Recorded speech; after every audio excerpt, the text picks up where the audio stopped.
Hey, what's up, boys and girls? I'm back. I just had to drop that stream. We were watching Andrew Tate live on Rumble, but we want to avoid catching a permanent ban on our channel. So we're going to be watching some actual content now, starting off with our boy Malone. We watched a video about Malone a few days ago, discussing the $230 million he stole. But I found a better video, much better. So let's go ahead and catch up here.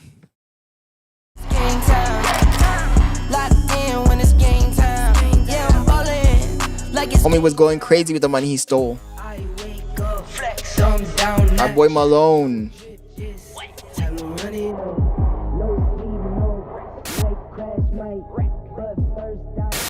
It's the 19th of August, 2024, the day a group of young adults carried out one of the largest crypto heists ever recorded. 20-year-old Malone Lem, 18-year-old Warriyo, 21-year-old 230 million. And Chen. These kids targeted a single and they streamed it live. They were about to lose a staggering They streamed the robbery live with their real information. Were they expert hackers with advanced coding skills? Fucking stupid as rocks. Simpler than it seems. These scammers did something very clever. They hacked into basic human nature.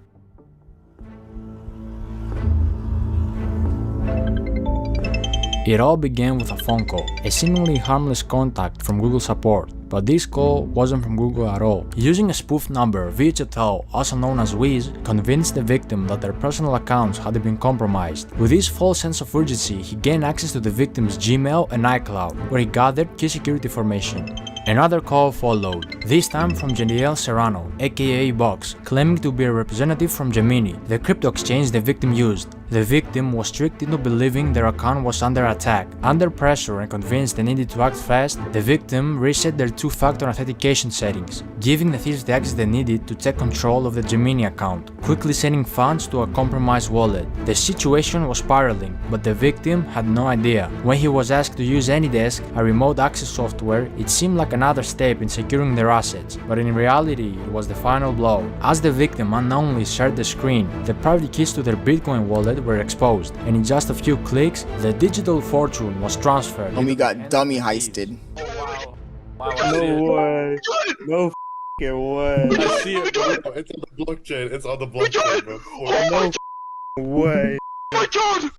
Oh my god! In a private video, they recorded the live reactions to the success. Imagine doing this and live streaming it. Bitcoins valued at over $230 million at the time, clearly excited as they watched the millions flow into their wallets. How did they manage to pull off such a heist? How could someone with that much wealth be deceived so easily? And why will they record themselves in the act of committing such a massive they're dumb as fuck. These are questions that might never be fully answered, but one thing was I just clear. answered the question. Was now in the hands of the criminals, and they knew their work wasn't done yet. Exactly 17 minutes after, they quickly set about laundering the money. To make it harder for authorities to track the stolen crypto, they split the Bitcoin into smaller amounts and transferred it across 15 different exchanges, a common tactic known as pill chains. The idea was to break the large transactions into smaller ones, making them harder to trace. Bitcoin was swapped for Litecoin, Litecoin was swapped for Ethereum, and Ethereum was swapped for Monero. The process took several days, with constant swapping between different currencies and exchanges, further obscuring the trail. He's went crazy with it. Settings? No, not that. Like the swap settings. Set custom recipient. No, bro, what the hell? Do 998. Alright, bro, you're so horrible. You can't. Bro, I'm clearly busy, Caleb. Planning a heist. Soon enough, all the stolen money was now clean money, ready to be spent, and the criminals didn't hold back. The day before the heist even took place, they were already planning on how to spend their fortune, sharing links with each other on Telegram of expensive buying a Louis V jacket from brands like Louis Vuitton, $2,000 jacket. While most of the crew chose to play it safe, keeping a low profile and resisting the temptation to splurge, one man couldn't help but stand out. His name? Malone Lem. Hey, I'm in the chat for Malone. Malone was based in LA, and the moment he got his hands on the money, he Malone was wilding out, boy. into a luxurious lifestyle. Everything he had once watched wealthy people enjoy was now within his reach, ready to become his new reality. Nightclubs became his second home. Almost every night, he hit a club, spending ridiculous amounts of money on VIP sections and bottle services. His bar tabs were unbelievable. Some nights costing $265,000, $300,000, and even more than $500,000 in a single night. If you were in one of those clubs, you couldn't miss him. Hey, yo, Malone, you going real crazy like it's your birthday. His name will be flashing on signs, and DJs will shout his name, giving him all the attention. Our boy Malone was going crazy with it, man. And we thought he was Drake popping bottles in the club.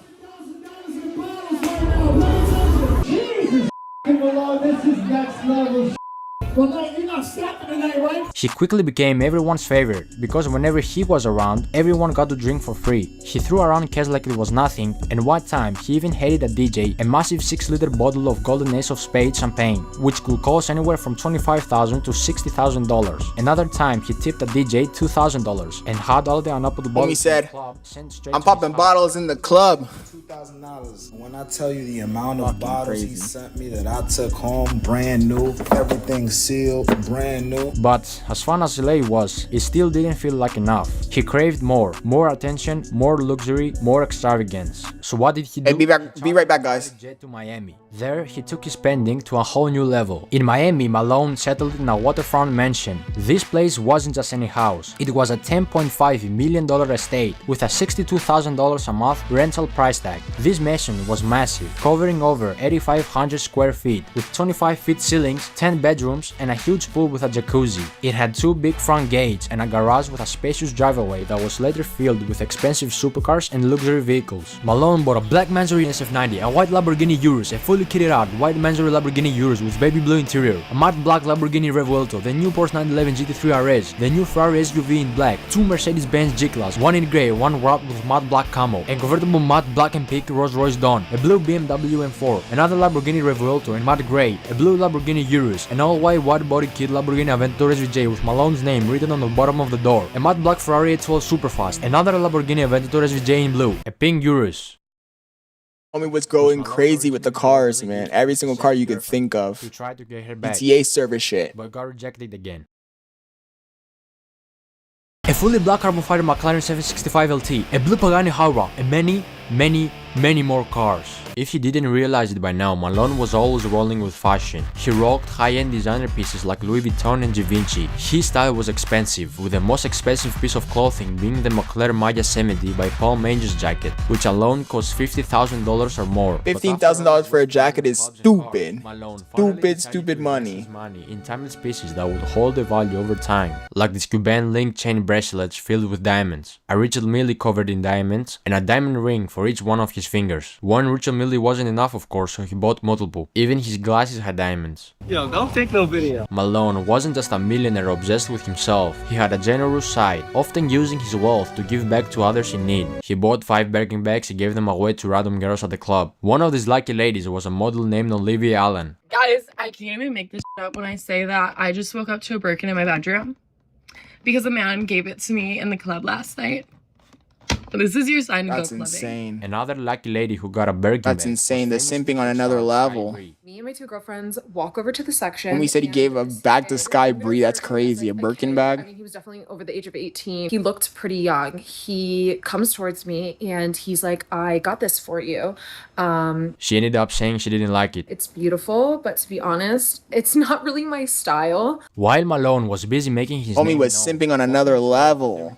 he was also drawing the wrong kind of attention. His outrageous spending, paired with his desire to be noticed, made it easier for authorities and blockchain experts to track him down. Investigators, including prominent figures like Zach XPT, were closely watching the flow of the stolen funds, tracing each move as he splurged on cars, clubs, and luxury items. The more he spent, the more obvious it became that his newfound fortune was linked to the heist, and soon enough, the walls started closing in.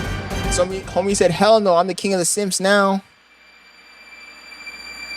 I'm the king of the Sims now. That's what he said. But behind the scenes, law Crazy. enforcement and experts like Zach XPT were already connecting the dots. Through his flashy spending, investigators tracked large transactions linked to the stolen Bitcoin, using blockchain analysis to map out the movement. These fucking investigators had it easy. Both Box and Wiz slipped up during the process of laundering the funds. On several occasions, they accidentally leaked the stolen funds with their personal assets. Wiz, for example, also leaked his full name during a screen recording, while Box reused deposit addresses, making it easier to trace the funds back to them. These mistakes, combined with recorded conversations and digital footprints, painted a clear picture of the criminals' activities. By mid-September 2024, the FBI and Homie used his real name gathered enough evidence to act. in the On Discord. 19th of September, federal agents raided Rookie Malone's mistake, Miami bro. mansion, where he was arrested, surrounded by all the luxuries he had bought with a stolen fortune. We hear boom, and we thought that was a shooting in the neighborhood, and we saw a lot of police.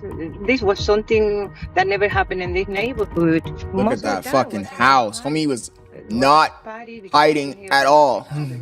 It was a stark contrast. Malone, who had lived like a king for just a short while, was now being led away in handcuffs. Authorities were able to freeze over $9 million in stolen funds, with $500,000 already returned to the victim. However, a significant portion of the stolen money remains in cryptocurrency wallets. At the time of making this video, $21 million linked to Box is still sitting in one wallet, while Virch et al., also known as Wiz, has around $39 million tied up to his account. Additionally, $4 million of Malone's funds remain untouched in another wallet. But what happened to everything else he bought? The cars, the clubs, the private jets, and all the flashy stuff. See, when a criminal buys luxury items, like cars, with stolen money and later gets arrested, the government steps in and seizes those assets through a process called asset forfeiture. This allows law enforcement to take control of anything purchased with gonna auction that shit. funds, such as cars, houses, or expensive jewelry. Once these assets are seized, they are usually put up for auction. In many cases, dealerships or buyers, including the same dealer who originally sold the cars, can purchase them again, often at a lower price than they were initially sold for. The money made from these auctions then is used in a couple of ways. A portion of it will go toward compensating the victims of the crime, A portion, that's crazy. some of the stolen funds, while another portion could be used to cover the cost of the investigation and legal proceedings. If the victim is lucky, he can get 50 to 65% back after the auction and administrative fees, the cut the investigators will get. However, in Malone's case, 3 of the cars he purchased, the Mandarin Lamborghini Urus, the Lamborghini Revuelto, and the Porsche 911 GT3 RS, were later transported to LA following his arrest. These cars were spotted by EFF Spot, My boy F Spot. who is known for his rare and expensive cars Gordon. videos. In this particular video, both the Revuelto and the Porsche appeared with noticeable damage. The Revuelto had significant front-end damage, while the Porsche was dented in the rear, suggesting that the Revuelto had likely rear-ended the Porsche. This kind of damage will undoubtedly decrease the value of these cars when they go to auction, significantly reducing the amount the victim could recover. The same process will apply to the clothes, jewelry, watches, and designer glasses that Malone purchased. These luxury items are likely to be seized by authorities and auctioned off as They're part of seizing the that asset shit, recovery. auctioning it, and the Fine victim doesn't even get that watches much such from as it. ritual millipieces are Police department takes all that particularly shit, and could man. bring in significant amounts at auction. While designer clothes typically depreciate in value, Malone's expensive pieces will still hold enough worth to help recover the funds for the victim. As for the wild spending in clubs, that money is pretty much gone. When you blow $500,000 in a single night on bottle services and VIP sections, the clubs aren't held responsible for giving it back, especially if they had no clue the money was stolen. Same goes for the private jets. Those jet companies provided a legitimate service, so the money Malone spent on his flights is long gone. In conclusion, while most of the big ticket items can be seized and auctioned, much of what Malone spent on services, like clubs and private jets, is lost for good. This story isn't just about a major heist or the luxurious lifestyle Malone enjoyed for a brief moment. It's a lesson in greed, the dangers of showing off wealth that wasn't earned, and how quickly everything can come crashing down. I don't know what he was Despite the thinking. spend, the nights out and the flashy purchases, Malone's dream life was built on stolen funds, and it was only a matter of time before it fell apart. Authorities might recover some of the stolen money, but the damage done to the victim and the recklessness of Malone's spending spree are a reminder of how easily things can slip away. For Malone and his friends, what started as a wild ride of lavishness ended in arrests and their names tied to one of the biggest crypto crimes in history. In the end, this heist shows us that no matter how clever the crime or how big the payout, the law always catches up, and the price they paid was far greater than the short-lived luxury they enjoyed.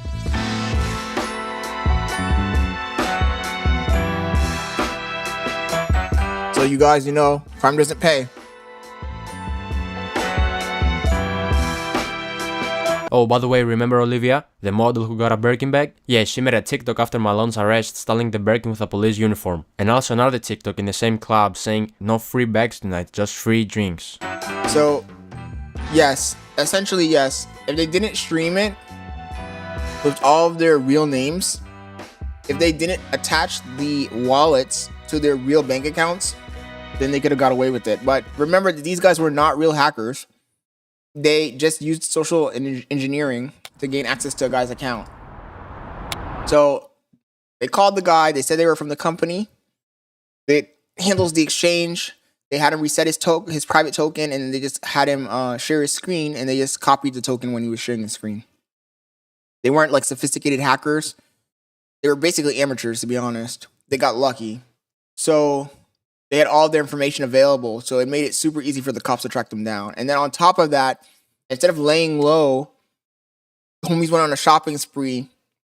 Kids that had no fucking job before went on a shopping spree to flex all that stuff. That's obviously a red flag to the IRS, and it's just dumb all around. Like, if I was those guys, as soon as I got that money, even if I had my information available, I would have fucking booked a flight to Dubai, assuming they have passports, which I think they do because they weren't even American citizens. I would have booked a flight to Dubai, and you'd never see me again. One of them is from Singapore. I don't even know if Singapore has extradition. You could have just left with the money, and they would have never been able to get the money back. But these guys were just dumb. They were dumb. That being said, let's watch this video about RWB Porsche. Lately, a lot of people have been hating on RWB. So let's go ahead and get the details.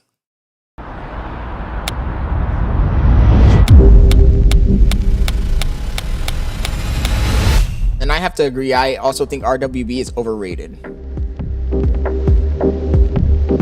Sit there, pay this Asian guy like $300,000, $200,000 for him to tear your car apart and to put it together with cheap materials. RWB seems to have a serious problem right now. Now, over the past couple weeks, you have seen this way more than I have. Out of nowhere, it seems like everybody has gone from loving RWB and what it stands for to absolutely hating on it pretty much everywhere you go. And it started with Crash this mods. video. Crash mods, that's why. See, I'm back on my bullshit. No, God, please, no! Now, we've had the joy of going pretty much all across the country together, all across the world together, and we've been able to make a ton of friends and meet a lot of really cool shops along the way. And so when I started to see people start to talk kind of terribly about RWB, I wanted to figure out just why. And this is my opinion as to why I think that is. RWB is a company that does like custom Porsches, like the wide body kits. So let's talk about and they charge a lot of money. It's basically just this one guy, that guy right there. I don't remember his name, but people pay him like $100,000 to $200,000 to do that to their cars, and he just does like a shit job, to be honest. Glue and cutting up cars and all this sort of stuff that seems to make every single clickbait video on YouTube go viral. And so I need to take it just a little bit of a step back. I'm gonna spend a little bit of time on the history of RWB because you may not know where it actually started. Now, Akira Nakai is a name that most people would know when we start talking about RWB. I think it's just overhyped. The story is really simple. It's 60 seconds or less. This whole thing came into concept when Akira was relatively young. We're talking about middle 20s or so, and he was working at a shop where essentially he came across a beaten, bruised, and absolutely destroyed Porsche 911. He bought it, he wanted to make it his own. Yeah, but he does like really low-end mods. Working under a different team name, and he was having a lot of fun, and he thought that he could make something happen with this Porsche. He's always been a Porsche fan, he always was a Porsche fan. But people like worship this guy, I don't know. Trying to take this kind of clunky piece of crap and turning it into something special. And the biggest thing that he did was he cut up the fenders and he made the car ultra wide, essentially establishing what one might call is this Japanese style on an otherwise European car. But here's the key thing that a lot of people have a tendency to miss. This car was kind of a piece of junk when he bought it and he went to fix it. Now, Akira and the whole concept of the car was that he would go out and he would drive these cars. He spent a ton of time behind the wheel of this car, making it super light, very fast, and a ton of fun. And over time, these cars are even in the video games, like Need for Speed. That's the whole story. Gran Turismo. Now, in the early 2000s, ultimately RWB would come over to the United States, and there were 2 RWB cars built for 2 people that were relatively, I would argue, famous in the aftermarket automotive scene. Once news got kind of around that those 2 cars got built and people got to see what an RWB kit looked like on a Porsche, pretty much turned into everyone wanting one. Now, here's something it's way overhyped though. Straight on. $100,000 for that?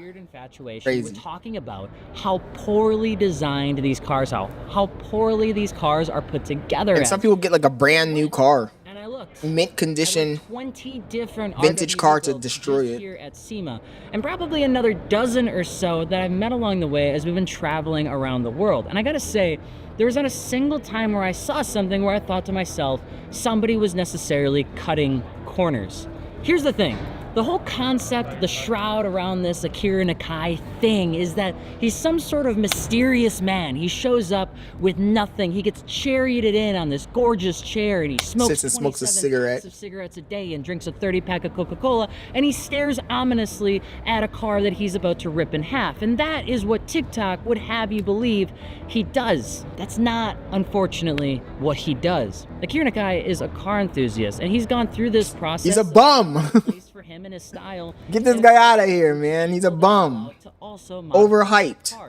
But Akira's not necessarily coming in and demanding Coca-Cola or demanding cigarettes. He's coming in, and a lot of times, all that he asks for is that the car is prepped and ready to go based on what the color car is going to be, what they might want to do with the car in terms of wheels, tires, and suspension. Outside of that, there's a collaborative conversation that happens between him and the person who's going to end up building that car.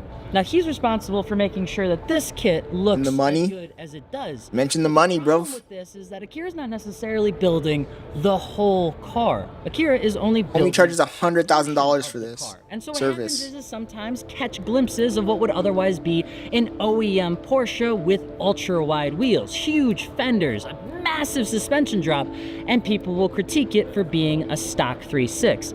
But that's not Akira's job. Akira comes in and he puts the body kit on. Now, with it being $50,000, you might expect that something like this should be really It's $100,000. The body kit probably costs $50,000. Is now dogging on this thing. I don't understand it. I don't really know why, and it really doesn't make a whole lot of sense. But I do think I kind of figured it out after people realize that it's not worth the hype. These cars, and after I spent a little bit of time figuring out why do so many people seem to hate RWB right now. I think generally I can see where people would say he's destroying a car, but what's the point of making? Bro, he's grabbing a classic and destroying it. People that want something different, than destroying it and making it different and unique. Once you experience it and you see it and you've been around it up close, which a lot of people don't get that opportunity. For me, it's really cool and it's really broadens my perspective on exactly the kind of work. These guys are glazers. That car is he destroys the car. I gotta say that if you are a lack of friends, get sloppy job. You'll be the most popular guy at the car show. And aside from that, the attention you get, the community of RWB owners really, when you start to get to know them, you get to see the personality that comes through in each one of the cars over time, not even just when the build is done, just as everybody adds extra elements, it starts to come into. I would 100% get a singer over at RWB. That's one of the best things ever. Is I got into it for the cars, but my true love now is with the family around RWB and the people I met along that process. The whole thing about Porsche is obviously personalization, right? Porsche is a big deal about spending a lot of money on PTS colors, on customizing your car. And this is the next natural progression of doing air-cooled cars and even 997s that really brings everything together. And now I see clients that may have never ever considered RWB see me pull up next to my GT3 and next to everything else, and I say, wow, these worlds can live together. And not only do they live together, they're harmonious. Yeah. You start working them and look at it. This guy's glazing. As we get a chance to go from America to Mexico to Europe to Japan, we've gotten to experience what different cultures do. The super Gok 3000 he just gave him, man. A little bit Jesus, so dude. you can put the tin hat on if you don't believe me, but here's what I think is what's happening. In the Japanese car culture, what I've noticed is that there's a general tendency that a vehicle is going to be something that a lot of people are going to put their heart and soul into. More often than not, the more extreme you go with a car, the more extreme you go with the modifications, the more of a counterculture type of... The Japanese car culture is all about exaggeration. When you even go over to the stories of Rocket Bunny and Pandem... Don't get me wrong, it doesn't look bad, but it's sloppy. That's the problem. It's just sloppy work. When we got to meet his team. And so when he went to go develop his own things, they were wide and boisterous and loud and crazy because there's not a whole lot else out there. And the worst part is once you do that to that car, you can never get back to stock. It's done. It's ruined forever. Express yourself through a race car. Destroyed a classic. Way of doing it. And that is one bucket, in my opinion. That's what you're seeing with the wide arches and the crazy wing and the excessive wheels that are just massive, right? It's this huge expression while still being something that looks really good.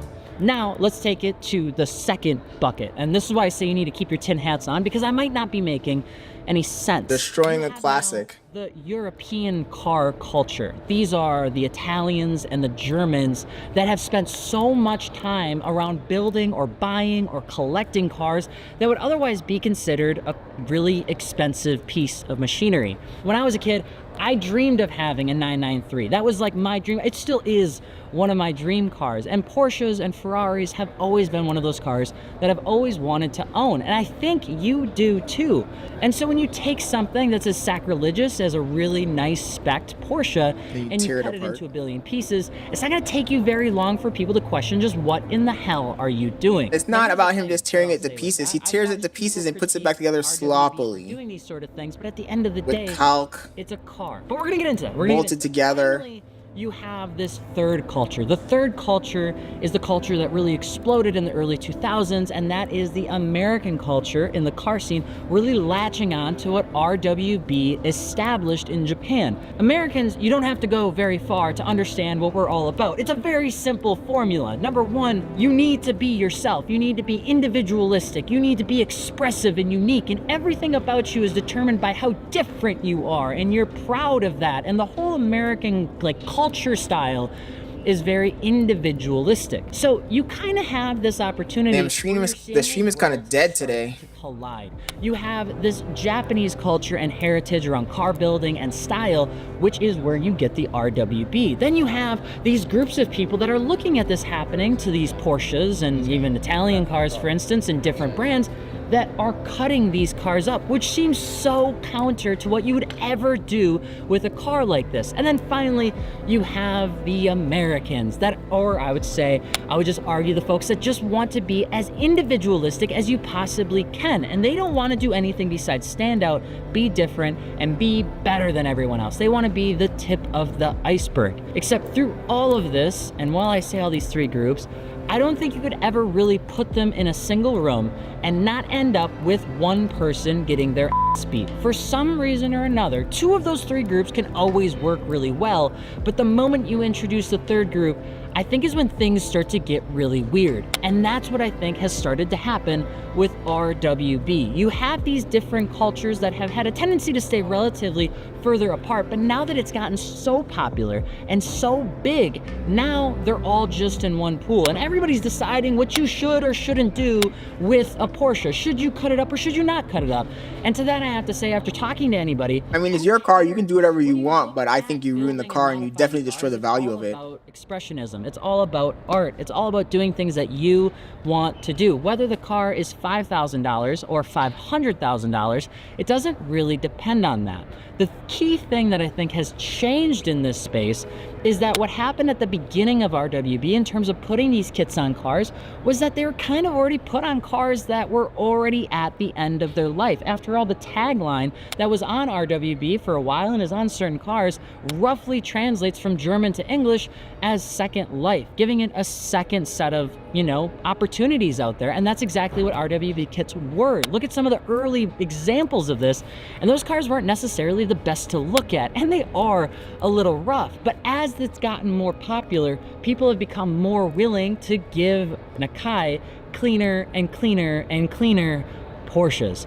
But Nakai's process and how he builds it and how he cuts and how he processes the car has not changed at all. And what you have is this like imbalance of what people are expecting for how much they're spending compared to what Nakai has started to do and what RWB as a team, as a whole, not just himself, have done. And you've got this weird space now where everybody seems to think that because he's using certain types of material, or because he's using silicone gasket, or because he's doing this, or this, that for some reason... What really sucks is that I just looked it up. Less valuable. The watch hours from the Tate stream are not going to count towards the channel if the video is private. But the problem is if the video is public, I can get banned. What car parts they For sure. That's when we were dropping the N-word left and right. Well, is it I have to go back through and watch the video and see. In terms of modifying a car is going to be financially worth it. You do it because you like I don't think I got anything out of that live stream that come along the way. You do because I didn't get any new subscribers either. Somebody said they were going to subscribe, but when I checked, they didn't. Larger scale. The money is bigger. The pockets are deeper. The cars are crazier. But at the end of the day, people are just doing it because they want to express themselves. But there's a lot of myths around an RWB build that are just simply wrong. The concept of needing to show up and supply him this video is kind of boring. This guy's yapping. Isn't true. The concept of him telling you what he is going to do to your car and what you're not allowed to do to your car just isn't true. He's a human being. He shows up, he talks to you, he wants to know what you want to do with your build, and then he gets to work. And he's done it for so long. I think Kick does, but Kick doesn't care. Other tools. Does that mean that the build quality could be better? So, sure. But is the build quality that bad? So I left the video up on Kick because Kick doesn't care. We've looked at but YouTube will definitely ban for using the N-word. The quality that we see here. And Twitch, I literally blocked it on Twitch as soon as he started cursing. Darn good. One of the things that blew my mind was when I was actually watching. Which is unfortunate because I would have liked to have been able to stream the entire card. And there was this constant back and forth of what seemed to be him looking the entire emergency meeting without having to mute it or talk over him. And then I realized he lost where his goddamn tools were. And then he couldn't figure out where he put something and set it down. Then he'd look at something, he'd go to the other side. He'd come to the back side, he'd look at the other side. And I realized through everything else, he's just a car person. He just loves cars. And the concept of this getting blown to now cloud 9 in terms of this being one of the most perfect example builds that you can possibly do, or one of the worst things you can possibly do to a Porsche, I think is just a little bit of baloney. And the reason there seems to be more and more criticism and controversy around this car and what's happening is because these cultures of the European car culture, the Japanese car culture, and the American car culture are now starting to blend into this space, and they all have an opinion on what this should or shouldn't be. And the great news, and I hate to tell you this, is it doesn't really matter. There are a group of people that love what he's done with this. Like I said, it's your car. You can do whatever you want with it, but that car's not functional.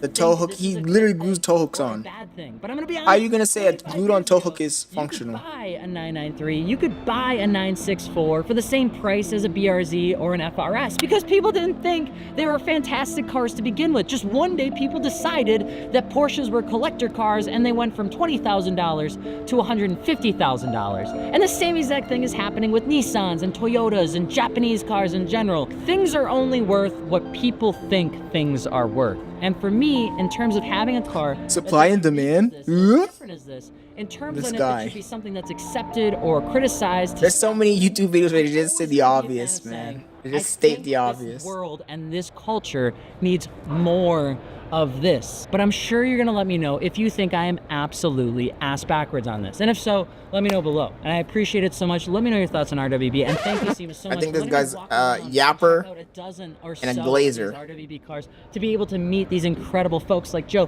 who have built this car, drive it absolutely everywhere in the New York City, Jersey area, allowed me to look underneath the car, allowed me to pull on the tow hook so I could see if it was legit or not legit. What do you mean pulling on the tow hook is pull the car with the tow hook, motherfucker? Stoked that I get to share this story with you, but I know. Like what the hell? You pulling on the tow hook doesn't prove anything. Go tow that car with that tow hook, and you're gonna see what happens. It's gonna rip that shit off so fast, you're gonna lose your freaking whole bumper.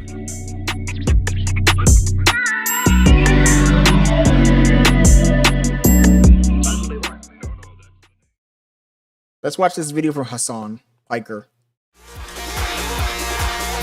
Not a giant fan of Hassan Piker. I watch his streams occasionally. I feel like he's a little bit too left-wing for me, but he can be funny at times. In this Dawson, our broadcast coming to you live from sunny but cold Los Angeles, California, folks. We're live and alive, and I hope all the boys, girls, and MBs are having. He can be funny at times. Monday, news day, ladies and gentlemen. I'm excited because tomorrow I'm gonna be working with Dr. Mike Israetel, the good doctor, my goat. Mike Israetel is fucking pillhead, steroid user. We're gonna do a little workout session. Should have done legs with him. No, I'm gonna be doing like a variety. We're doing pull exercises tomorrow, but honestly, I'm not gonna go super heavy. Like, I'm not trying to impress him. I actually just want him to see my workout. I want him to see like my environment. Mike's gonna fuck you up, bro. He works out hard. No, I don't think so. I think we're gonna make out. I'm very excited. You see what I mean? This guy's hella sus, man. Shit is going to get tomorrow. You don't understand how gay it will get. Now, obviously, homie's hella sus. Dr. Mike and the way he looks, like his physique is I don't think very appealing to gay men. That's why I don't like watching Hassan Piker, man, because he's so sus. Excited to hang out with him. Very, very excited. Don't edge me like that, bro. No, I'm fucking edging you. Another workout stream. The editing girlies are gonna go crazy. Please avoid politics as much as you can. We want for you to live. Why? I know we have disagreements on politics, but I don't care. I love him. I don't give a shit. Can you ask Dr. Mike what exercise one he needs to do to get the shape of head he has? I think that's, you can't. That's just being brolic. It like comes with the territory. He was pretty serious on Misgive stream. Wait, really? That's just being a freaking on his own steroid user. I don't know. Maybe because Misgive is so goofy, like he was being super serious because of that. Maybe, I don't know. Serious and Misgive in the same sentence. Yeah, I mean, maybe he was just like playing off of Misgive, and that's why he was coming across serious. Where are you gonna work out? No, I'm gonna work out at my gym, and my trainers are so stoked. Another bald guy for you to chase after? Yes. In any case. Yeah, worked out this morning.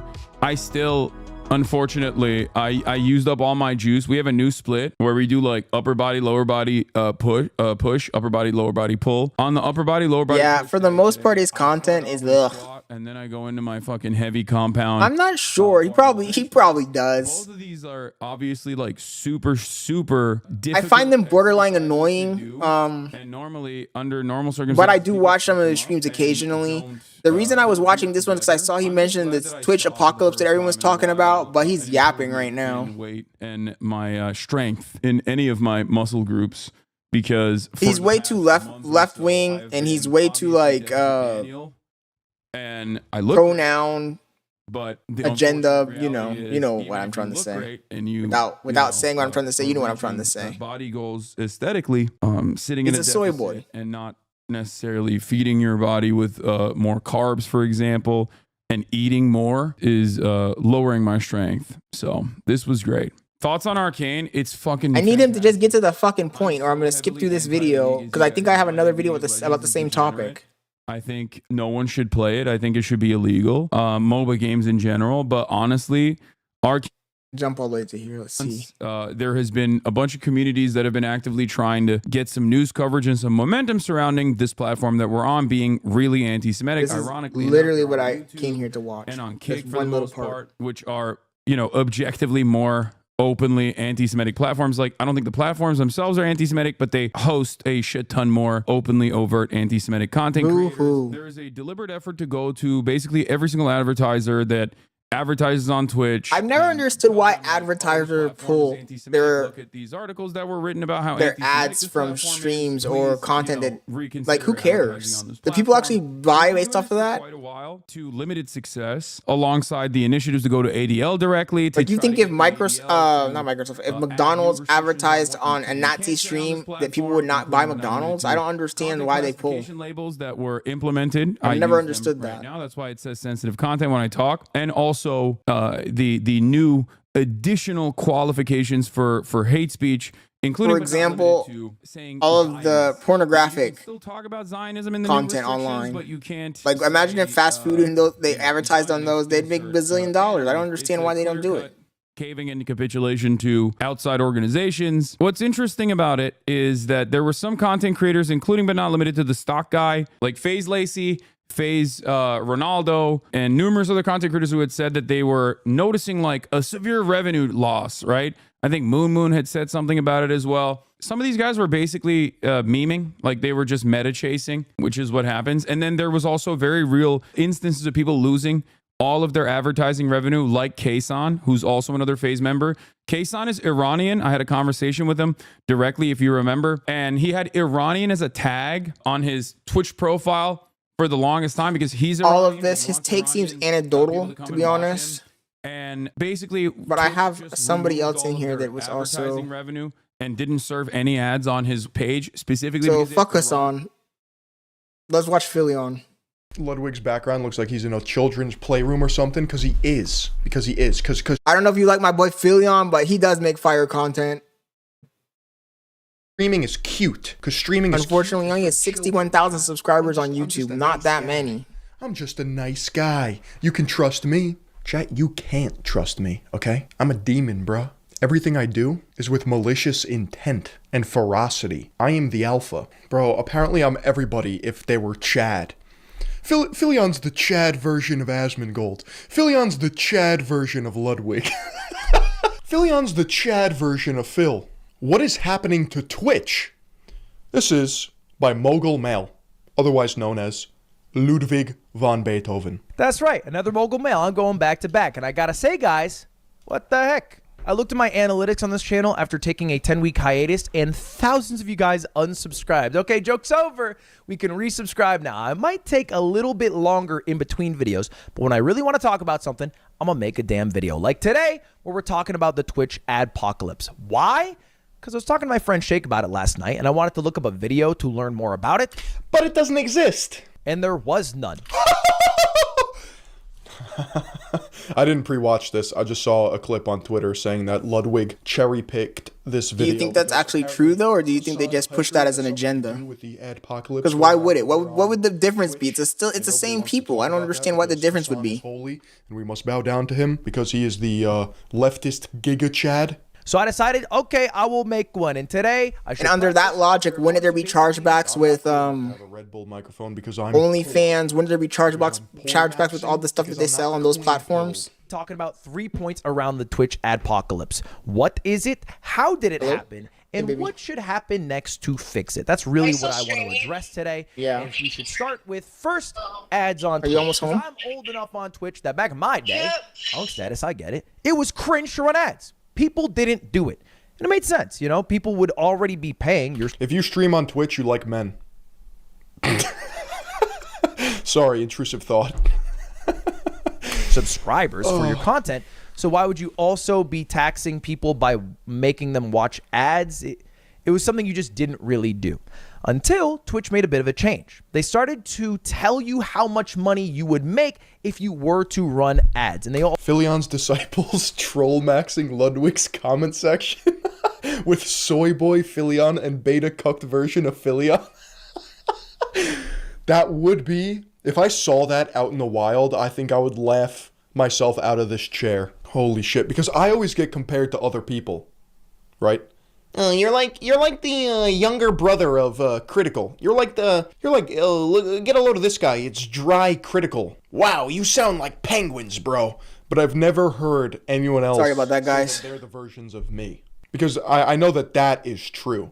Yeah, I feel like it might just be something that they say to make these companies be adverse to doing the actual ads on those platforms. Get a load of this guy. Asmongold is the cuck version. I could be wrong. That's fucking hilarious. Do we have to start? Because I like you just said, I have no evidence either, but it just doesn't seem that logical to me. That amount of money. So they basically say like, okay, well, this is how many viewers you have. If you were to run like, but even okay, forgetting porn, we could pay you like. I don't understand why when there's some sort of controversy, they pull ads from, like, for example, YouTube. Like, do you think that people really are buying because they're going to stop buying because there's controversy, or they're going to judge the company because they run ads on something that has controversy? They created a culture where streamers now knew how much they were I don't believe it. Ads, and it became a part of their lifestyle and overall income. And so now people run ads. And you should know this if you've ever tried to watch a subathon in the past couple of years, because those are basically ad farms, man. Live 732 hours in a month. That's 732 hours to run ads, baby. Yeah, the true money you make on Twitch is not from the donated subs, and this was a hard pill to swallow for me because I didn't realize it while I was streaming on Twitch. Have you ever watched this guy Philion? This was too long ago to even like take advantage of the new ad programs on Twitch, but streamers leaked their ad revenue from I don't know how I found this guy's channel. One day I was just, I don't know. I just landed on it. He used to make long form videos, but now he just streams. These idiots, these morons, these clowns, these soy boy beta cucks are making 250K a month, let alone a fucking week. Okay? You look at their analytics and it's like $80,000 in the last 7 days. Huh? You're playing with crayons in a children's room. What are you doing? How is this possible? You're talking about nothing. Hello? Running those ads, baby.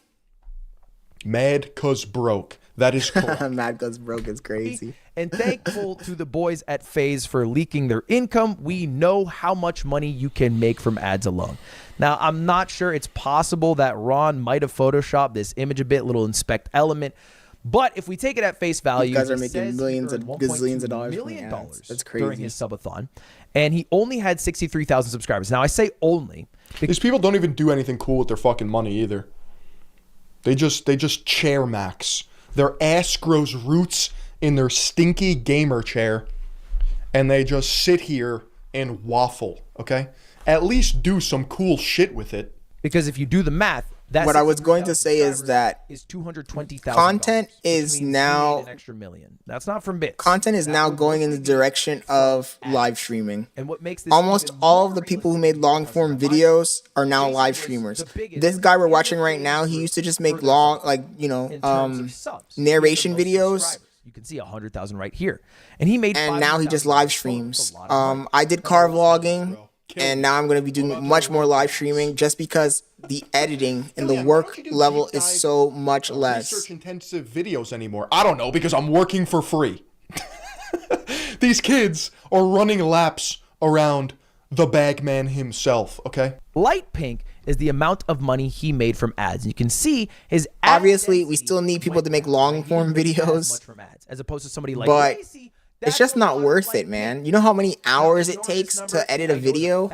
He inspect elemented this. This is I don't know if you saw the live stream I did a few days ago. I think it was on Sunday, where I edited my vlog. The vlog was 8 minutes long. It took 3 hours to edit. How? Because his ad density was so high. He's running an ad density equivalent to TV shows. Okay? And he is able to make just from that hundreds of thousands of dollars in ads. I would not be surprised. I need ad density. Yeah. Surprised if Kai made as much, if not more money from his subathon in advertising than he did from all of the hundreds of thousands of subs he has. And sometimes you get this meta, like yesterday I was reacting to The Cloud, who was reacting to Philion, who was reacting to in your content. Now FedEx Fearless. Twitch has like it was like 3 levels deep. 8-minute ads that run every 9 minutes, and you could set the pace. So what streamers do is they just run the max amount of ads because Zoomer children just don't leave their computer anyway. I don't even think Zoomers use their computers anymore, you know. But back when I grew up, there was like a family computer, you know. It was like downstairs. It was the communal goon cave computer. Everyone just uses their shattered iPhones now. The advertisers are pulling out. It is Goon Cave is crazy. Family Goon King is crazy. Less money. Good. They should. This month. Okay, how do we know this? Well, Twitch streamers are talking about it. Here is. Oh my God! I went from making $11,000 in a day down to $2,000. These kids are softer than baby shit. So you're getting bro, you just getting no ad money at all. These guys are getting super duper rich. I need to tap into that fucking ad money. Revenue. Crazy. Could never be me. I know I deserve ad revenue. I deserve it all. I'm the king of ad revenue. All right, here's Moon. My channel is this close to getting monetized. Eyeballs off this close. And convert their attention into my ad revenue. That's I literally need like 400 more watch hours and I'm monetized. By the way, Moon, this guy cheated on his wife, allegedly with a girl in GTA 5 RP. He broke up a marriage, allegedly, from RPing. That's crazy. Imagine Did he actually sleep with her though? Sorry, you're married to a woman, okay? You shared vows with each other. I'll love you till on we YouTube. die, and I'll search for you in every life to come. Like, I'm gonna check have this out. children with you, and we're I'm gonna so live close, happily ever- man. I am so close. That's why I can't afford to get this YouTube channel banned, because I am so freaking close to getting that sweet, sweet YouTube money. So goddamn close.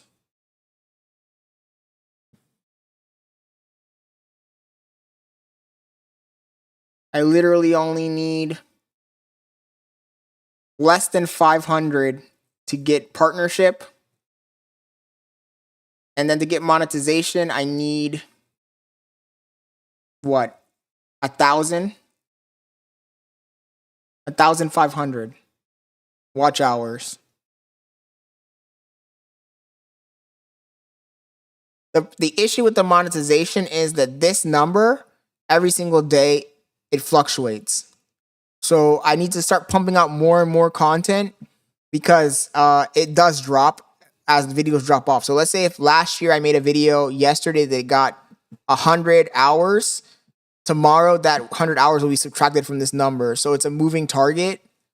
So you just got to keep pumping out as much fucking content as possible, and hopefully, get more views on it. But it's hard. Obviously, YouTube is like the hardest thing I've ever done. And as you can see, my channel doesn't get that many views. I mean, it's just hard, man.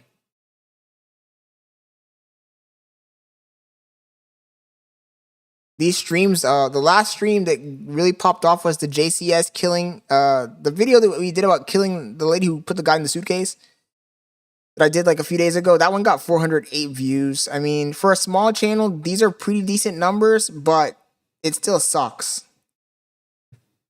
So I need to get those. I need to boost those numbers. And we're going to look at each other on the porch of our beautiful Tradcath farm and overlook our pastures. Nope.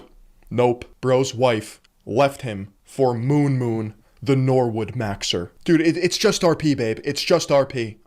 We're just role-playing. I saw, like... Try to get a wide array of streamers. Ads, apocalypse, blah, blah, blah, blah. Out of curiosity, I went and checked my revenue. In the last 2 days I've streamed, I received $0. Good. That makes It's like that dry good. That's good. And then finally, here's Stock Guy actually showing his analytics. You can see how much money he is making from ads and how far it has dropped. For some people, it's half. For some people, they're making 10, 20% of what they used to make. And the way ads worked on Twitch for a long time was a very simple calculation. What is your viewership? Okay, what is your ad density? How many ads are you running an hour? And where are your viewers from? Because advertisers view viewers differently depending on their location. That is it. That is the only factors that went in. And then however much money Twitch made from advertising. Grip Stress 451 with the 3, and BB Geck becomes a member. Thank you for ad maxing me. They would pay you out like a percentage portion, all right? You know, something like 30. You guys want to know the secret? The true cracked CPM RPM, which is cost per mil, which is the rate at which you get paid. You're going to want to target the US in the age group of 65 plus, because boomers have the money. Yeah, that's right. Yeah, but they're not going to watch the videos, dude. That's the problem. It's the richest country in the world. So when you see me start making bingo content, Fox News adjacent conservative talking point videos, just know that I'm targeting that exact demographic. And just know that I'm bag maxing. Based off your deal of how much money they make. Problem is they don't watch the videos. The issue is that only works if they have advertisers. And a lot of advertisers have pulled out, okay? They have pulled out, and it has... My girlfriend's going to be coming home soon. I'm probably going to end the stream when she gets here, if I'm being honest. The AARPians. See where she's at. Knitting tutorials. Or decent. What happened to that advertising? Maybe like 20 minutes away. To talk about why they pulled out. Where did the advertisers go? Do they hate Twitch all of a sudden? Well, the genesis of this. I need to get a new chair. This chair is so uncomfortable. Is when Asmon got banned off of Twitch. Because you see, Asmon got banned after making some comments. So this video has 47,000 likes, 12,000 dislikes. Now, obviously 47,000 is a lot more than 12,000, but anytime you see a like to dislike ratio where there are thousands, Asmongold went crazy. That's why. People are pretty upset at the content that you're watching. People are pissed at Ludwig because they're blaming this on Asmongold and not Hassan. That's my understanding of the situation, because Asmongold. Well, Ludwig is friends with Hassan. Where essentially he said that one culture is better than the others, and that one culture is inferior. Now we're not gonna get into the weeds in this video about. And the other thing that's annoying is Hassan seems to be Twitch's golden boy. He got flamed by the mob, who believe in cultural and moral relativism, and got banned for 2 weeks on Twitch. But it is one-sided in that Asmongold got banned. Meanwhile, you have turbo leftist streamers shitting on everything. Hassan and Destiny, those two guys combined, destroying the platform. So it just depends on where you draw the line, right? Certain groups are protected, certain groups are not. Rules for thee, not for me. It's just another day on Twitch. And you got to keep in mind that almost all those employees at Twitch are probably liberal soy boys too. And this sort of caused a domino effect where people are like, okay, you ban Asmin for saying this thing about Palestinian people, but, you know, what about this person saying this thing about this people? Name the name. Because this is an issue Twitch has been dealing with for years. He doesn't want to name the name just because he's friends with the dude. In their bans. All right, they have their code of conduct, their terms of service, whatever. They have to ban based off of that, and sometimes it's not upheld consistently. All right, and so this became, you can see October 16th is the day Asmin got banned. Yeah, Frogan, who is a Muslim living in America. I believe she's Lebanese. Don't quote me on that. I just know that she's from the Levant, but is enjoying all of the freedoms that America has to offer, and goes on a rant about how every soldier deserves to die or get PTSD. That's great. That's nice. Banned, a very common trend. All right. Oh, you ban Asmin. Well, what about when Frogan said this, you know, crazy thing about U.S. soldiers? All right. And Ludwig is centrist maxing. He's fence-sitting. He is fence-sitting. He is fence-sitting. And Twitch got basically controversy after controversy after controversy. All right. And at first, this was maybe just some like social media stuff. She got banned for her comments at a TwitchCon panel. Yeah, she made a tier list of being, I believe, Arabic enough. You know, like the more Arab you are, the cooler you are, and the less Arab you are and more Jewish you are, then the less cool you are. You know, just typical day over at Twitch. But then there was a concerted effort by people to go straight to the advertisers, all right? Because Twitch wasn't buckling. They weren't like banning other... Yeah, hit them where it hurts. Yeah. Go to the advertisers. People for their comments based off the social media blow up. They were just kind of holding fast. They banned Asmin. They're like, okay, we're good now. Please leave us alone. That did not work. They were not left alone. Not only were they not left alone, their advertisers were not left alone. And this is one of the other genesis. Why do I think Twitch lets this thing sort of slide? They're left they play favoritism. Yeah. It's because the culture at companies like Twitch have a economic incentive to appeal to as many people as possible, and to cave when pressured to the mob that supports them the most. I don't know how much of it is from a woke political agenda or what, but it's very clear that they do have certain biases and favoritism when it comes to certain streamers. I can see of advertisers now getting involved after the Asmin ban. And here's a tweet that said, made a video of what you can do. It's a long video, so I'll just distill it. But basically, it was email the advertisers that Twitch worked with. Have I ever played the game Twitch or Terrorist? No. Twitch or Terrorist is crazy. Were displayed prominently in sections that people viewed as like anti-Semitic. And why does it say my bitrate is unstable? Okay. Am I glad that I stream on YouTube instead of Twitch? 100%, bro. First of all, I don't like Twitch's culture. For whatever reason, the people that watch Twitch are a different breed than the people on YouTube. It's a lot to ask people to move platforms, especially when you built a platform on YouTube like myself. But I've just always felt that YouTube is the gold standard. It's the pinnacle. It is the platform. You're never going to dethrone YouTube. Yep. Now, obviously, other I agree. Get large on other platforms and shit, but like, I don't know. Being large on Twitch, being large on any other it's not the same thing as being famous on YouTube. YouTube is the YouTube is the place. Take you with your false comparisons. What are my comparisons? Exactly what happened. It was a attempt at creating an adpocalypse. Chat, YouTube gave me my entire life, all right? I have to be loyal. Purple, ew. Red, yeah. Very successful. Now, Twitch tried to curb this. They tried to appease... You see, all these streamers pretend that they have favorite platforms and shit, but essentially what they do is they get big on one platform and then get offered a contract to jump ship, and then they just keep repeating that. So at the top level, you have like the 0.001% of the biggest streamers in the world getting these exorbitant contracts to get exclusivity on platforms. You saw it with Ninja. You saw it with Dr. Disrespect. You saw it with Ludwig. You saw it with like Disguised Toast. You saw it with Pokimane. It's just the big dogs at the top eat. And all the other streamers are like, please, please, please give me some crumbs. Please, I beg you, please. Advertisers and also... And I'm the dumbass who's trying to get into this. Platform, they have hot tubs and I don't know. I just can't take it serious when there's like a 24-year-old hoe in a bathtub with her like boob job and gross ass cheeks flapping around on my screen begging for subs, and simps from all around the world are like, notice me, here's $100, please do 10 squats. 100%. Anti-Defamation League, who's like, you think I'm gonna compete with that, bro? You think I'm going to compete with that? Twitch is not a serious platform. YouTube is. Involved. And they banned several Arab streamers following a Habibi. It's just so unserious, bro. The whole culture, like, I don't know. I can't take it seriously at all. Rating panel that was at TwitchCon, and you can see the sponsors are in the background of this. This was going viral. I promise you. Yeah, Habibi ratings.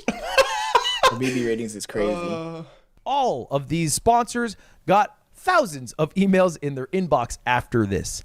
And it worked. Now, you might think to yourself, okay, well, Ludwig, this was like a month ago, right? We're November 16th now. Asma got banned. If I was a sponsor, I wouldn't give a fuck. The banning of the people at the TwitchCon panel was October 21st. Well, how do you think ad deals work? It rolls over the next month. So the reason ad rates... If you guys are joining the stream, we are watching Philion reacting to Ludwig, reacting to the Adpocalypse on Twitch. For the month of November. Oh. And there's no way in that 2-week period for Twitch to resell a bunch of ad slots to brand new advertisers, especially when brand new advertisers are going to see this blowing up on social media and not want to touch it with a 60-foot pole. You get me? All right. So there's currently in Twitch world. I think it's stupid though. I honestly think it's stupid. Hassan is blaming Asmongold for the adpocalypse for teaming up with people who he says, and Asmon is looking at me and blaming me. Asmongold's trolling at this point, man. He doesn't care. Taking blame himself, and probably talking about DEI again for the 100th time. If I had to guess. Now, what is Twitch? Guys, it's funny because Asmongold talks about DEI. Two main things. The first one is they're trying to have the most perfectly crafted, curated conduct policy to be able to catch all things that could offend. True. More like the cockroach version of me, bro. Anyone, and make advertisers as happy as possible. What did he edit out? Now, people are saying that was me. Ludwig edited out a specific thing here. And that's why he's getting a lot of controversy, heat, and flack. DEI is diversity, equity, and inclusion. It's a part of the woke mob agenda to basically tick off boxes. This damn frame rate wants to drop. Quite frankly, diversity, equity, and inclusion. Our video game needs 4 black, strong, gay lead characters. Our movie needs a trans femme fatale. Our government position needs a gay senator. I don't know. I'm just saying it's instead of basing things off merit or skill or experience, part of the last 8 years, I'd say, and leftist bubble that we may or may not have been living in America, or overcorrection, has led to a lack of skill-based or merit-based positions, or they want participation trophies, and they want everything to be nice and soft. Has to be LGBTQ inclusive. Everything has to be everything has to have a certain number of Damn, Philion's cooking. He's trying to get banned off of YouTube. Ethnicities, religions, everything has to be this one homogenized bundle of nothingness. And it leads to bad art. It leads to forced nonsense. It leads to pastiche culture. It's tokenism. That is correct. And this is a very hard thing to do in an ever-changing world. Their latest change has been making the term Zionist along with a making the term Zionist anti-Semitic is crazy. Now that gets you banned off the website. The other thing they have done is they are now using the simplest, best example I could come up with that resonates with a wide audience on DEI is like Assassin's Creed Shadows. I think that's what it's called.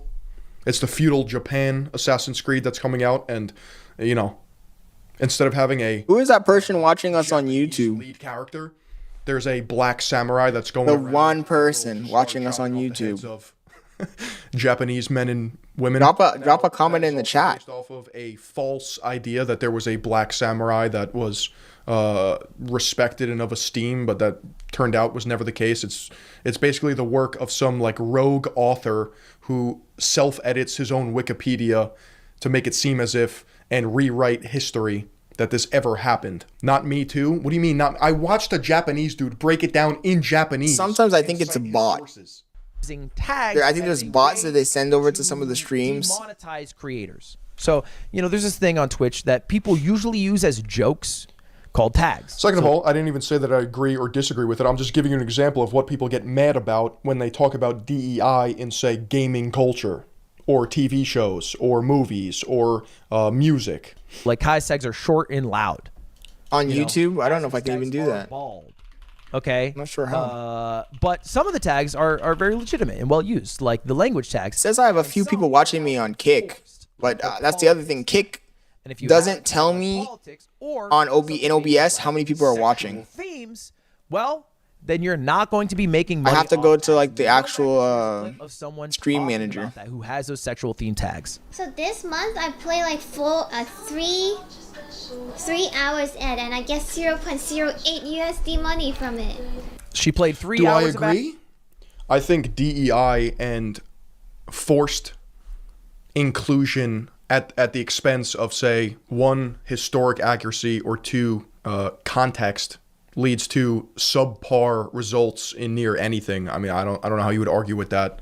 Just forcing something for the sake of inclusion is pandering and catering to something that doesn't need to exist in the first place, and is unironically can be more racist in the first place. Like that's ads, and she made 8 cents. Okay, 8 cents total. Now, what's going to happen next? The ad money is going to come back. Maybe not to where it was before, at least not for a while, but we know this because this has happened before.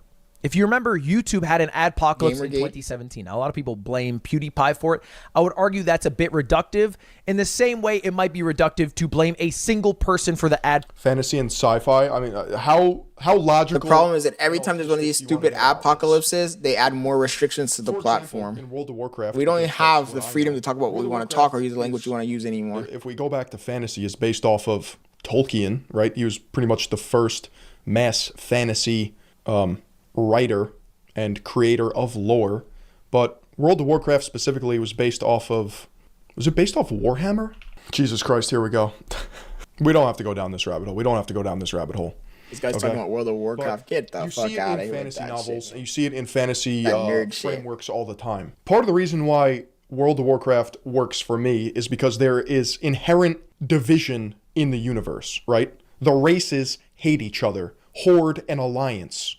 And then there's inter-squabbles amongst people. That is authentic to me. When you completely go to the other side of the spectrum, you lose me. I don't know why. I can't. I'm not going to sit here and mull it over in my brain. It doesn't make logical sense. It's not authentic. It's not real. It's stupid. It's forced. It's cringe. But who cares? It's fantasy. I don't know. Like maybe I'm just more attuned to like some orderly. Like, I don't like in fantasy games when you can overly customize. Yeah, that's the problem. All the platforms where you can speak freely have almost no people on them. Time that PewDiePie had a video with a But bunch Kick of and YouTube are like the biggest ones. I'm sorry, not Kick. YouTube and Twitch are like the biggest ones, and they're just so restrictive. All right. But the thing is, it's not like if you go to YouTube, there isn't fucked up shit on there still. You know, there's definitely still stuff that advertisers would not want to add. In fact, I didn't even like Dungeons and Dragons because of how open-ended it is. Perhaps I need a box or a framework that I can operate under. Maybe I'm stupid. Maybe I'm low IQ, but oh, my name is Doofus Longsock. I'm a 3'5" gnome with purple hair, gauge earrings, and a foot-long wiener between my legs. I'm gay on Tuesdays, and I cast fireballs every 48 hours. I'm an alcoholic, and I also... I mean, even on YouTube now, it's hard to grow a channel, man. Look at my content. I don't know if you've had a chance to look at my actual YouTube channel, look at the content there. I don't know. But it's well-crafted content as far as the actual vlogs. And if you look up nude yoga, there's some shit on there that iOS. I'm an iOS software engineer. On YouTube. Because there should be a difference. So iPhone. What is available to watch on a platform and what advertisers want to be a part of on a platform. Not everything that's on a platform should just be stuff that advertisers want to see. We should not become Coco Melon. But yeah, I don't know if you took a look at my YouTube channel, the content on the YouTube channel, but platform should be only things the vlogs are really well crafted. If you're against and I've been doing this for like 2.5 years, and I only have 2,500 subs. Opinion, take. Can you provide me an example of a work of art and or YouTube is the hardest thing I've ever tried to do my entire life.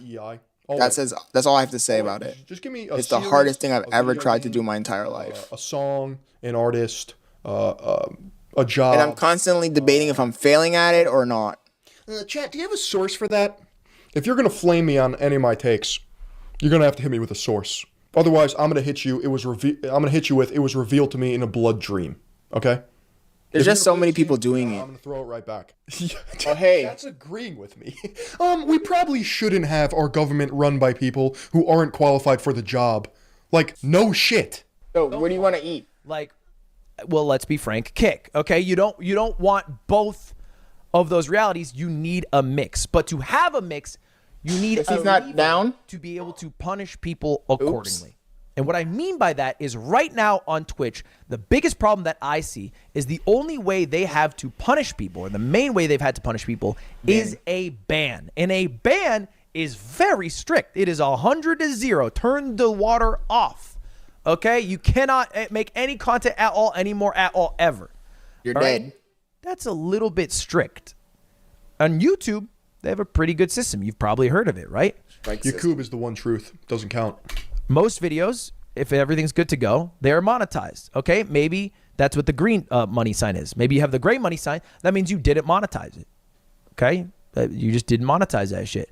Red means you can't. I take a shower first. Now this could be for copyright or because maybe what the content is about. That's what the red is. You can't monetize it. Is it just me? Am I a senile, cynical old man at this point, at the ripe age of 26? In that. Damn, when he's 26. Entertainment is slop. Like, what changed? Take your shower, baby. Then we'll go get something to eat. Movies went to shit. TV shows I'm hungry too. Went to shit. Music went to shit. I am very cynical. I'm get off my lawn maxing. Yeah. And then there's yellow, which is... Okay, case in point, Elden Ring. From Software. Dark Souls. They exist outside... I don't know, she was going to the door for some reason. I saw her come out and go. And make beautiful, great, evergreen, industry-shattering games, bro. Holy shit. This video in YouTube, if you ever ask them, I always say this. DEI and try not to get banned on YouTube and Twitch. Well, all of those were never good. I was streaming Andrew Tate. Worse. And he was saying the N-word. Suppressed by the algorithm, but will not be shown I had to erase the video. Advertisers. Now, YouTubers he was saying the N-word a bunch of times. Tell you that if it has the yellow you'll get money banned sign, for that. it is being suppressed. The views. Dude, gay and trans are fine in art when it makes sense. When it makes sense, bro. That's the point. The problem with DEI is it never seems to make sense.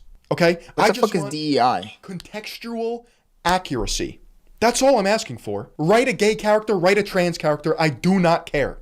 Does not. Or does it stand for diversity, inclusion, or something? The fucking story. It must good, stand for some all right? nonsense. When like things that. don't make sense, there's no order to anything. Diversity, It's just inclusion. pure slop, chaotic bullshit to check off. I'm just tired of them pushing this goddamn agenda on us. That's all. That's where the problem lies. I'm not. And I sitting think here being everybody's like, feeling the same. This is shit because it's infiltrated by the LGBTQ rainbow. Like, just make it make sense, bro. Views are worse.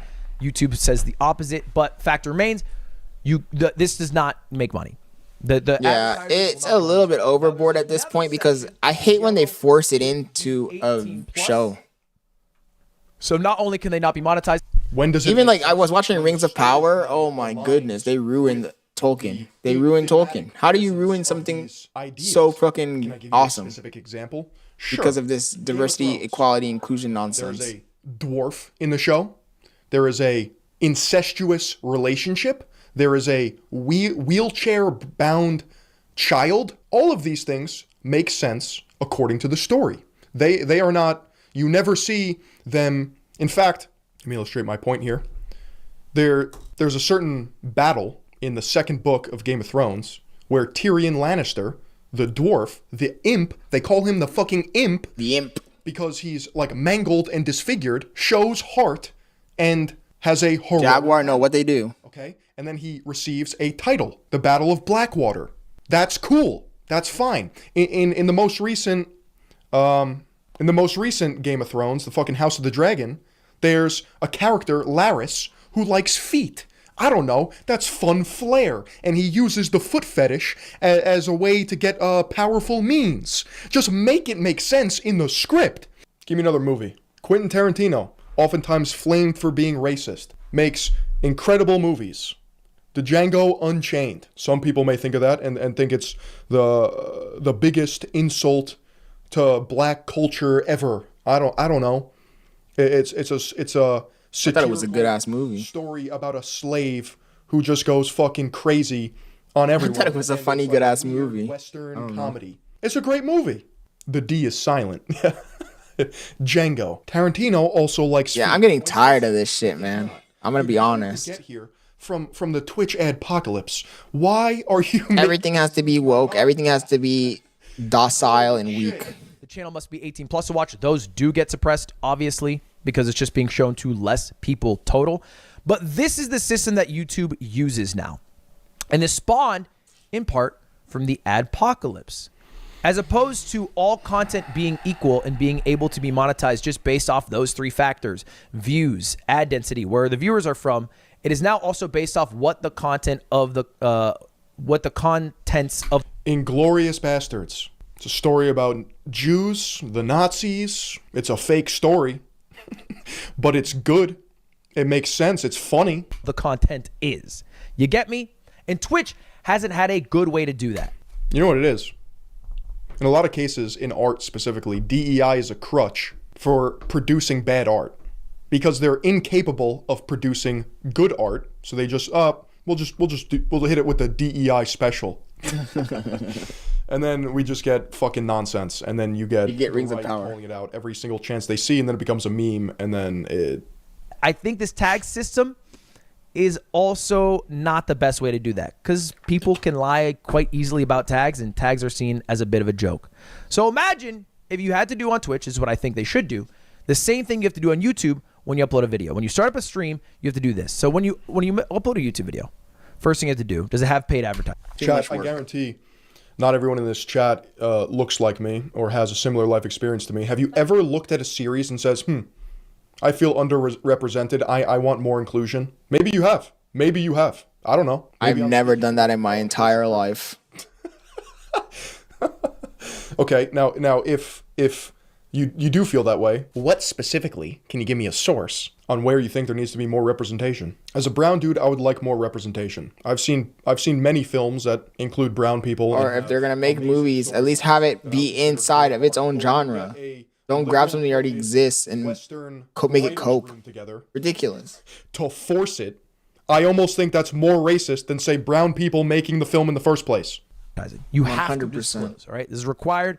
they instantly make you do that. I can't disagree with Philly on he's spitting. Right, if I want to monetize it, yeah, I want to make some money. Let's make some money. Fuck it. It'll make you go to an ad suitability form.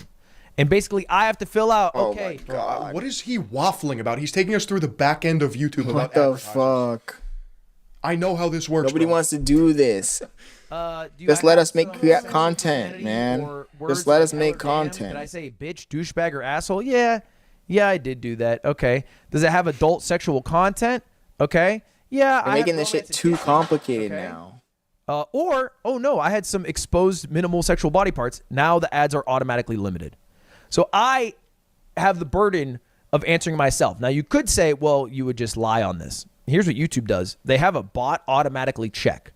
If they find discrepancies. Yeah, the point that I'm trying to drive home is there's nothing wrong with representation. Just make it authentic. DEI, 99% of the times, is an inauthentic portrayal of. We just want to make content. Like back in the old days, all these people are just crybabies, man. They don't want to get their feelings hurt. Accuracy is low. You're grown-ups. They might not monetize Life is cool.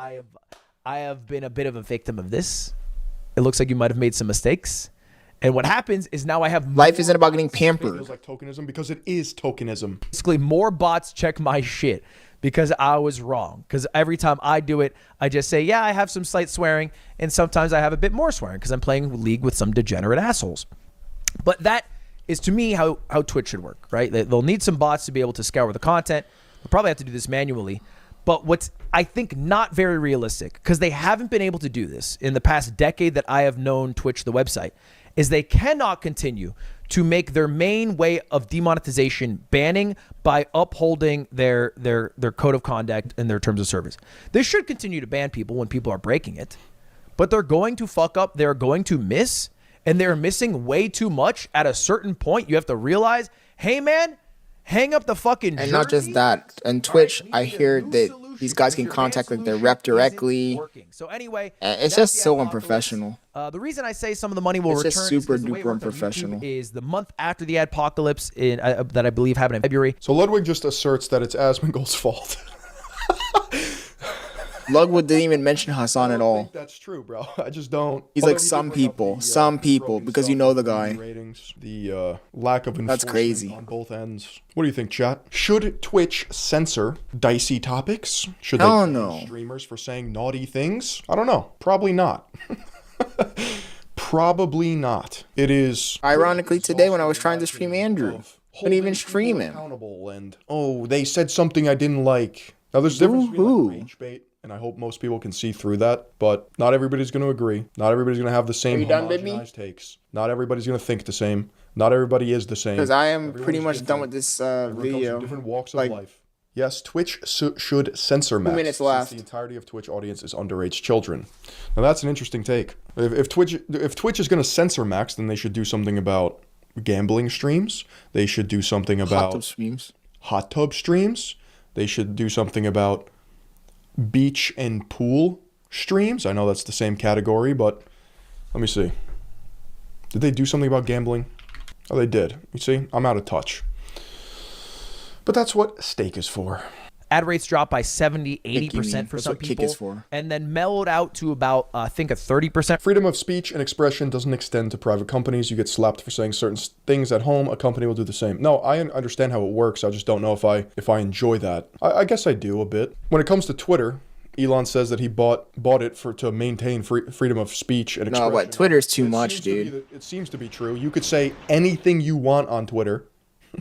But you can show whatever you want on Twitter too, which is too much. I don't want to go on and see somebody getting their head chopped off. A platform that does. Or some lady's booty hole. Girls with link trees to OnlyFans, a site that has kids on it. Exactly, that's my point. If you're going to censor it, then you have to censor it all. Now, let me ask you this. This is a hypothetical. It's not the opinion I hold. But if I was a devout Southern Christian, and I didn't believe in LGBTQ, and I went over on Twitch, and I condemned, I don't know, maybe a rally. I'm reacting to a rally and I say something mean about trans people and I get banned. Wouldn't that be hypocritical for them to allow people to do the same that, I don't know, say shit on Christians or shit on 100%. But they're leading in that direction so they don't care. Values. If I was Muslim and I was on Twitch and I said something about women and that they need to cover up and wear a hijab, or I don't know. Like, if you're gonna enforce it, you have to enforce it all. You can't cherry pick, which is the very problem that Twitch is running into. That's happening right now. The bread tubers on Twitch shit on Christianity daily. Yeah, I know. It's because some things are allowed to be criticized, others are not. Some things are sacred, others are not. So I expect at least by Messaging you for what? Maybe December, because advertisers love advertising in December. Ad rates will be back up a bit, probably not to where they were, and maybe in a year. Hey, baby, I need that money. Good. And they're able to actually show content for advertisers that advertisers want to be shown, then they might be back all the way. That would be the steps that they take. Anyway, I stream over here on YouTube sometimes, so I don't gotta worry about anything. It's a company though. Anyways, guys, I appreciate you guys tuning into the stream tonight. I think I'm gonna call it a night. It's been a slow night.